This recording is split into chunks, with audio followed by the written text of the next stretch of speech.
Instead of celebrating success and accomplishments, does the thought of being incapable or feeling like a fraud cause you anxiety and stress? Because you have convinced yourself that you're now going to work twice as hard to keep everyone from finding out the truth. In this video, I'll be talking about types of imposters so you can identify the one that best describes you and how you can stop feeling like a fraud starting today. Coming up.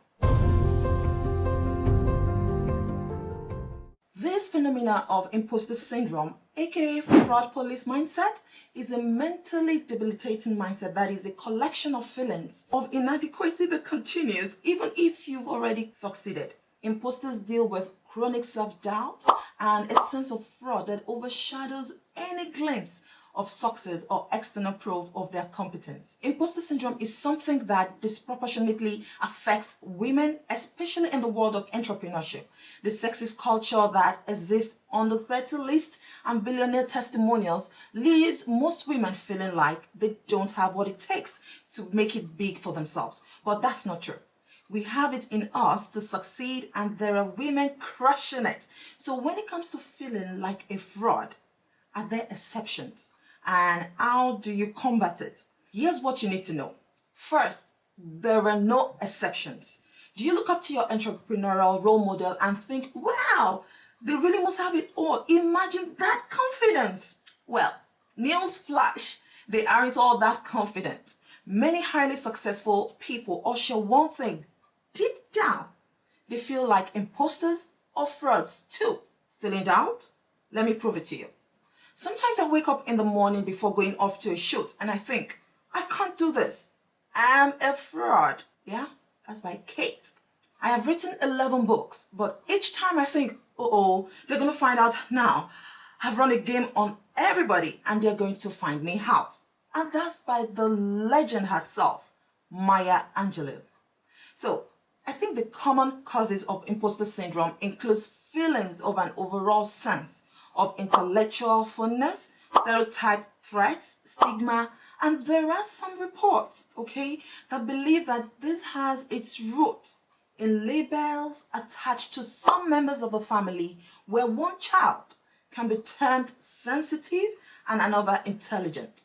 But now, as an entrepreneur, with all the back and forth on how hard it is to work for yourself and how you'll never make it, or that's 1 in a million. It can really be debilitating to your self-confidence to just brush this off and keep doing you. The sad truth when it comes to entrepreneurs is that this self-doubt can breed more self-doubt in the form of convincing yourself to drop it all together and to questioning if you're even worthy or good enough to do this. When your self-doubt could turn into coping mechanism for more self-doubt. Imposter syndrome can come in so many forms.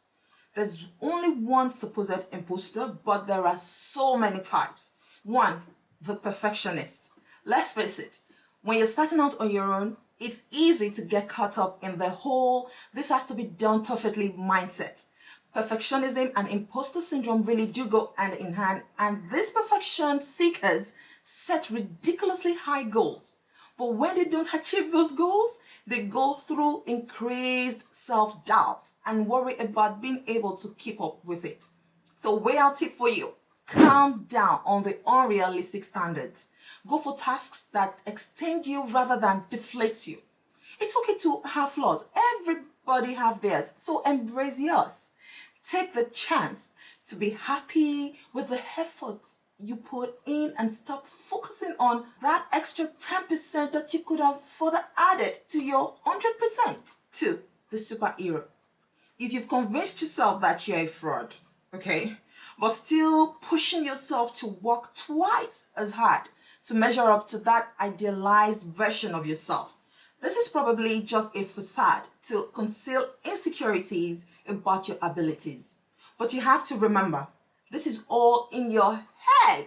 The whole thing is often referred to as the superhero phenomena. It is an unrealistic expectation that you set for yourself when you don't need to. These imposter workaholics become dependent on the validation that comes from working, not the actual work or results themselves. Way out tip for you. The best thing you can do is to work on realizing this, catching yourself in the act in order to ease the stress off yourself, okay? And rationalize how much work is reasonable.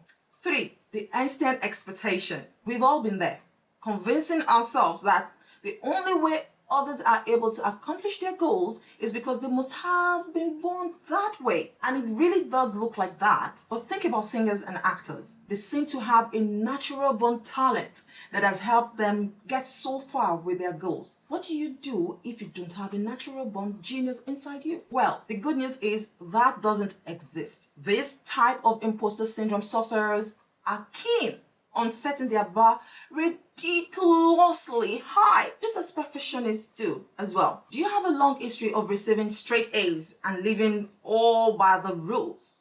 Do you meet setbacks and roadblocks with anger and shame because not doing something right the first time around invokes some sort of shame? It's okay, you're not alone. So way I'll take for you. The best thing you can do to combat this is to try seeing yourself as sort of a work in progress, a person learning and growing as time goes on. You have the ability to create your own path. It's all up to you to enjoy the process. 4, the soloist. Have you ever found yourself refusing help, preferring to fly solo? Maybe you think if you don't do it yourself, you're never going to know how to. It's all right to want to be independent, and you should be. You're an entrepreneur after all, right? But here's the way I'll tip for you. The next chapter is all about opening doors for yourself. But at the same time, you have to remember that even the only child sometimes needs some guidance and some help. The most admirable trait a person can have is to know when to ask for help and to then go looking for it. The internet has become such a great and useful tool to help provide the guidance you might need, and that can come in handy for you. Just remember to ask for help. One key thing to also be mindful of about imposter syndrome is realizing that all of your feelings of self-doubt and fraudulence comes along with stress. Think about it. 9 out of 10 times, those feelings are coming from a place of starting anew or reaching a milestone. From perfectionism to the need to fly solo, there really is no shortage of ways women experience this self-doubt. The best thing you can do for yourself, no matter how the type of imposter you feel like you are, it is to take a step back, look in the mirror, and realize your worth. If anyone else in the world can make themselves a success story, so you can as well. Drown out every self-doubt around you and try to focus on yourself and accomplishing your own goals. You are your own person and your own success story. So pick yourself up and realize that you can do it. I promise to tell you my right. I'm in between the perfectionist and the superhero. I can tell you the back end journey to this channel. Seriously, that'll be a story for another day. But one thing is, I got over it and made a promise to myself to face my fears, aka my flaws. I told myself I'll deliver value. And in the process, if I make any mistakes, no more beating myself up, no more feeling inadequate.